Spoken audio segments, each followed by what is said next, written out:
The rise and fall of Venice.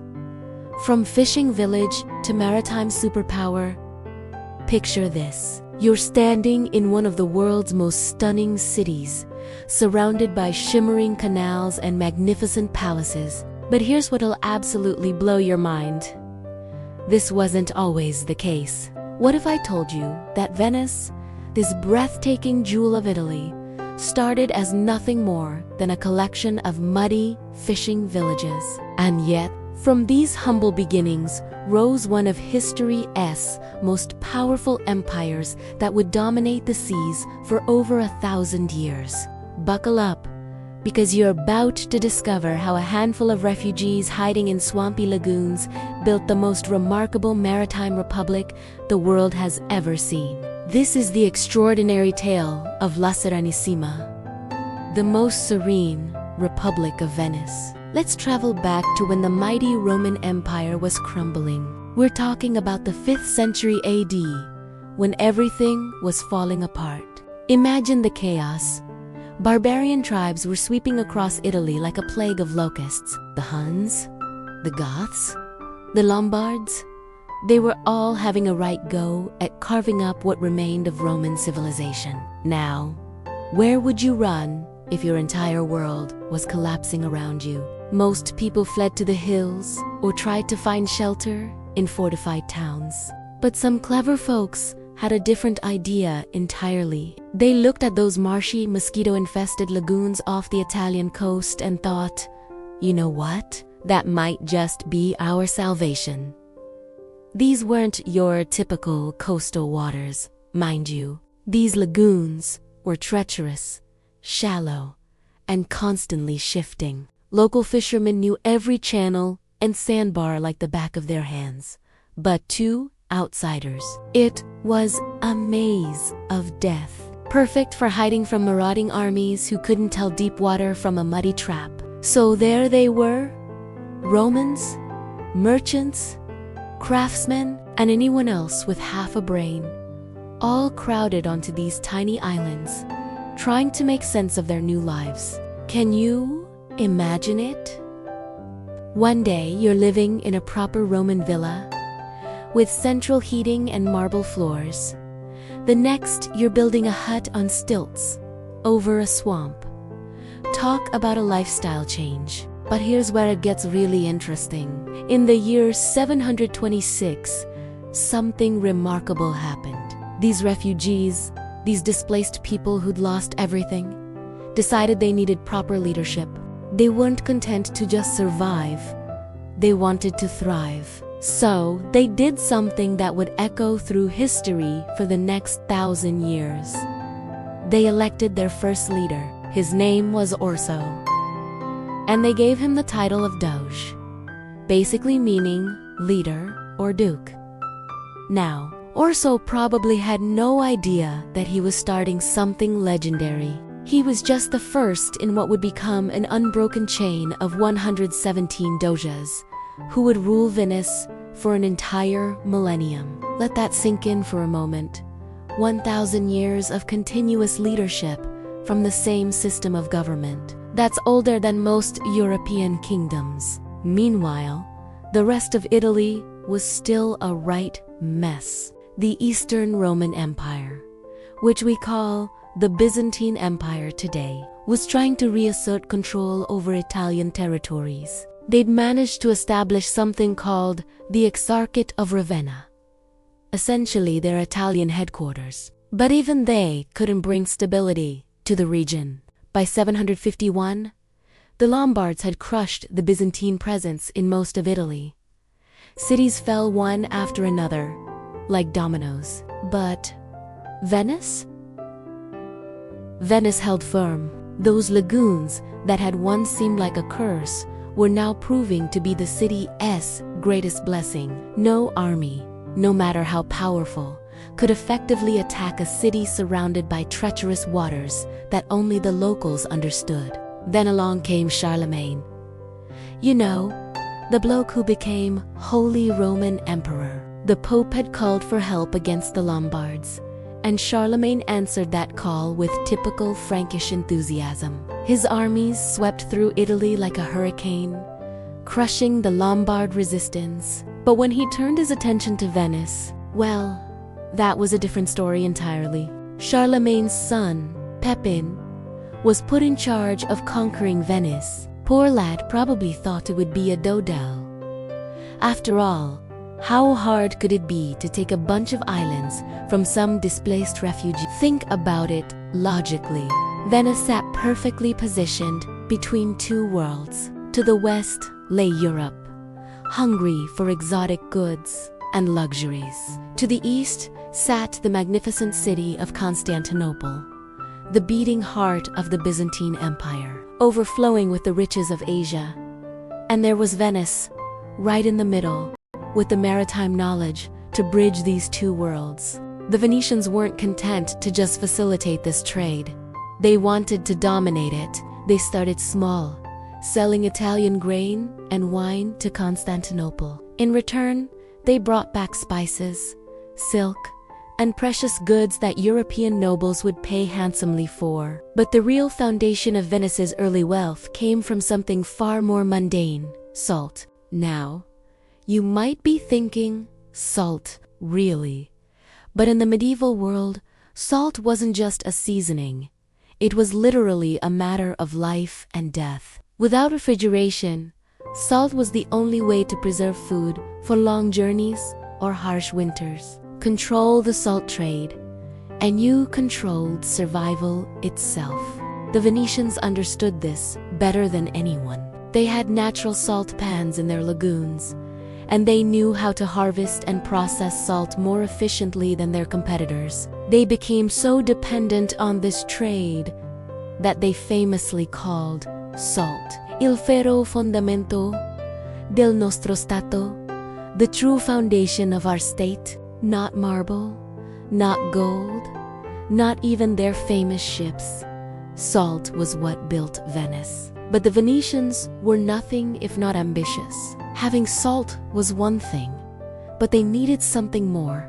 Something that would give their city prestige and legitimacy in the eyes of the Christian world. And in 828, two enterprising Venetian merchants provided exactly that. These two lads were visiting Alexandria when they heard about the tomb of Saint Mark the Evangelist. Now, Saint Mark was no ordinary saint. He was one of the four gospel writers, a direct associate of Saint Peter, and his remains were considered incredibly holy. The problem was, his body was in Muslim-controlled Alexandria, not exactly accessible to Christian pilgrims. So, what did our resourceful Venetian merchants do? They smuggled the saint's body right out from under the noses of the Muslim authorities. Legend says they hid the remains under a load of pork, knowing that Muslim inspectors would want to go anywhere near it. Brilliant, really. When they brought St. Mark's relics back to Venice, the city went absolutely mad with joy. This wasn't just any old saint. This was one of the gospel writers. And now he was Venice's patron saint. They built a magnificent basilica.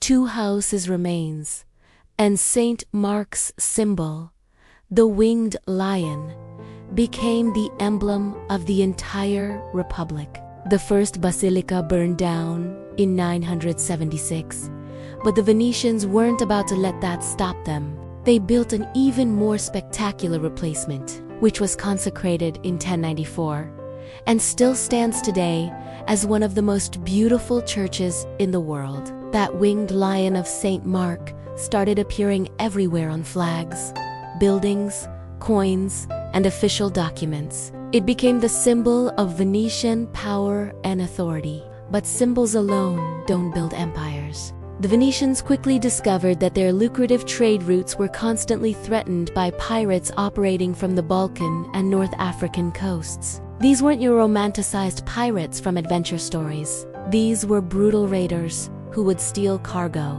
sink ships, and sell crews into slavery. The Venetian response was typically practical and decisive.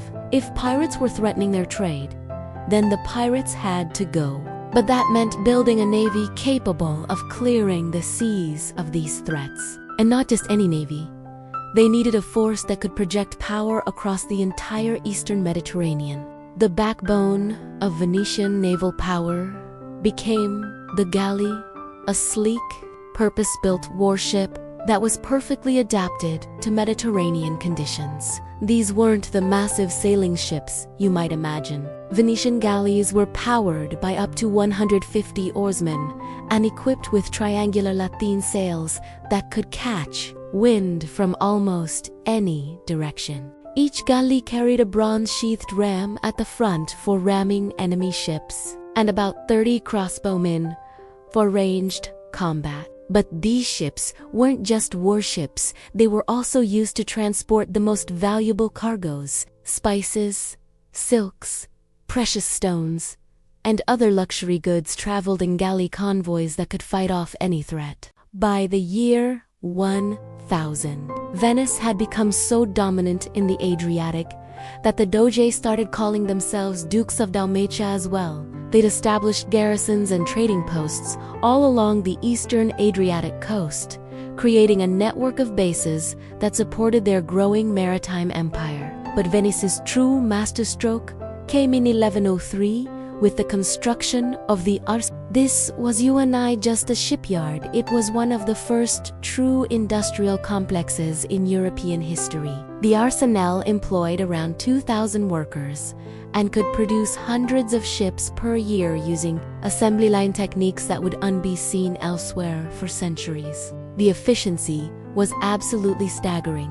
The arsenal pioneered standardized parts, specialized work teams, and coordinated production schedules. They could build a complete galley in just a few months, and during wartime, they could work around the clock to produce entire fleets. This industrial capacity gave Venice a massive advantage over any potential rival. Armed with this powerful navy and backed by lucrative trading concessions from the Byzantine emperor, Venice rapidly became the greatest commercial and naval power in the eastern Mediterranean. But Venetian success wasn't just about military might. It was also about being incredibly shrewd negotiators who always looked out for their own interests first.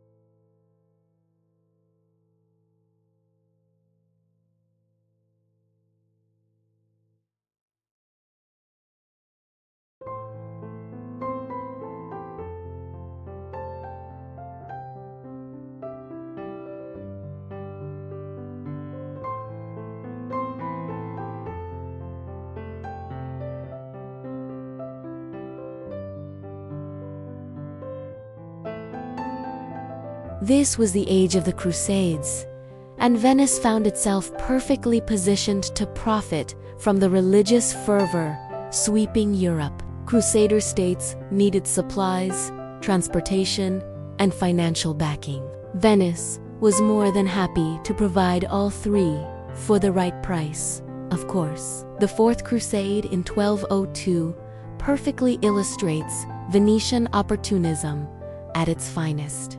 A massive Crusader army arrived in Venice, looking for ships to transport them to Egypt. The problem was, they didn't have nearly enough money to pay for the voyage. Most leaders would have just turned them away, but not Doge Enrico. This crafty old politician saw the opportunity of a lifetime. Dandolo was already in his 80s and blind, but his mind was sharp as a razor. He offered the Crusaders a deal they couldn't refuse. Venice would provide the ships and transportation, but in exchange, the Crusaders would help Venice with a few small favors first. The first favor was attacking Zadar, a rival trading city on the Dalmatian coast that had been giving Venice problems. The Crusaders weren't thrilled about attacking fellow Christians, but they needed those ships. Zadar fell, and Venice had eliminated a commercial rival using someone else's army. But Dandolo wasn't finished. Relations between Venice and the Byzantine Empire had been deteriorating, and the old Doge saw a chance to settle scores once and for all. He convinced the Crusaders that instead of going to the Holy Land, they should attack Constantinople itself. Can you imagine the audacity? Here were these warriors who'd taken vows to fight for Christianity, and they ended up sacking the greatest Christian city in the world. In 1204, Constantinople fell to the Crusaders, and the magnificent Byzantine capital was thoroughly plundered. Venice took its share of the loot, including those famous for bronze horses from the hippodrome that you can still see on St. Mark's Basilica today. But more importantly, Venice and the Crusaders carved up the entire Byzantine Empire between them. Venice got strategic islands throughout the Aegean, the island of Crete, and the crucial ports of Modone and Coron, which became known as the Eyes of the Republic. This empire brought Venice unprecedented wealth and power, but it also created a bitter enemy that would plague Venice for generations: the Maritime Republic of Genoa. These two Italian cities became locked in a rivalry that would span over a century and involve virtually every power in the Mediterranean. The wars between Venice and Genoa were fought everywhere, from the Holy Land to Sicily, from the Black Sea to the Adriatic. It was during one of these conflicts that a Venetian captain named Marco Polo was captured by the Genoese and imprisoned. While sitting in that Genoese jail, he dictated the account of his travels to China that would make him famous for centuries to come. The rivalry escalated into a full-scale regional conflict. Genoa allied with the Habsburg Duke of Austria, the King of Hungary, and the city of Padua. Venice countered with alliances with the revived Byzantine Empire. Cyprus and Milan, northern Italy, became a chessboard where these two maritime powers played out their rivalry using proxy wars and shifting alliances. The crisis reached its peak in 1379 when Genoa launched a coordinated attack on Venice itself. A Genoese fleet occupied Chioggia, just 15 miles south of Venice, while Allied armies approached by land. For the first time in centuries, Venice faced the real possibility of destruction. But this is where the Venetian character truly shone. Instead of panicking or surrendering, they rallied with the determination that had built their empire in the first place. Venice mobilized every available ship and fighting man for what would be the decisive battle of the entire conflict. The Venetians had one crucial advantage. They were among the first to effectively use gunpowder artillery. On their galleys, when they engaged the Genoese fleet at Chioggia, Venetian cannons gave them the edge they needed. The battle was brutal and decisive. The Venetian fleet managed to trap and capture the entire Genoese force, completely reversing the situation. The wars finally ended with the Peace of Turin in 1381.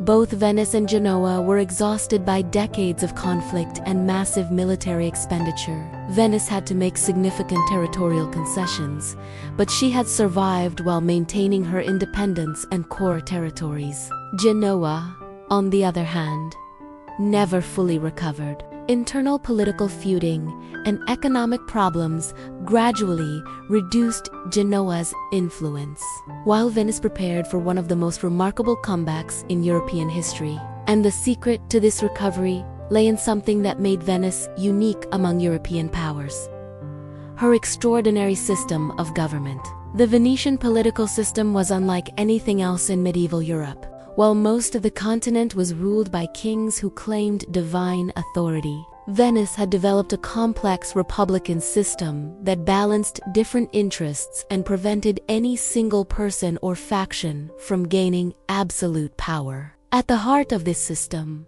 was the Great Council, but membership was restricted to families whose names were recorded in the famous Golden Book, essentially Venice's registry of nobility. Only these patrician families could participate in government. But within that elite group, power was distributed through an incredibly complex system of elections, appointments, and checks and balances. The Great Council chose 40 of their members to form the Quarantia, who supervised economic affairs and served as a supreme court. They also selected 200 to 300 members for the Senate, which was the main legislative body, and included the republic's admirals, generals, and diplomats. The Doge remained the elected head of government, but his powers had been steadily reduced over the centuries. By the 1400s, Venetians jokingly called him nothing more than a tavern sign, a decorative symbol rather than a real ruler. Still, an experienced Doge could wield enormous influence through his prestige and political connections. That today government was handled by the Signoria, consisting of the Doge 6 members of his minor council and 3 representatives from the Quarantia. For important decisions, they could call in 3 boards of special advisors known as the Save, or wise men, forming what was called the full college. There was also the notorious Council of 10, whose job was to root out subversion and maintain state security. This body operated in secrecy and had broad powers to investigate and punish anyone deemed a threat to the Republic. Over time, the Venetian constitution became so layered with checks and balances that major change became virtually impossible, which was exactly what the ruling class wanted. European political theorists became fascinated by Venice's system, seeing it as a perfect balance of democracy, oligarchy, and monarchy all rolled into one. This became known as the myth of Venice, the idea that the Republic had achieved perfect political harmony and stability. Of course, the reality was rather different. Venice had its fair share of attempted coups, corruption scandals, and social tensions. But compared to the constant wars and political upheavals plaguing the rest of Europe, Venice did achieve something remarkable: a stable, effective government that lasted for centuries. Perhaps Venice's most modern feature was its diplomatic service. Venetian ambassadors were stationed in every major European capital and court, sending detailed reports back to Venice in secret codes. These diplomats were among the most skilled in Europe, masters of gathering intelligence and negotiating complex agreements. Venice would need every advantage her government and diplomacy could provide, because the years ahead would bring new challenges that would test the Republic to its very limits.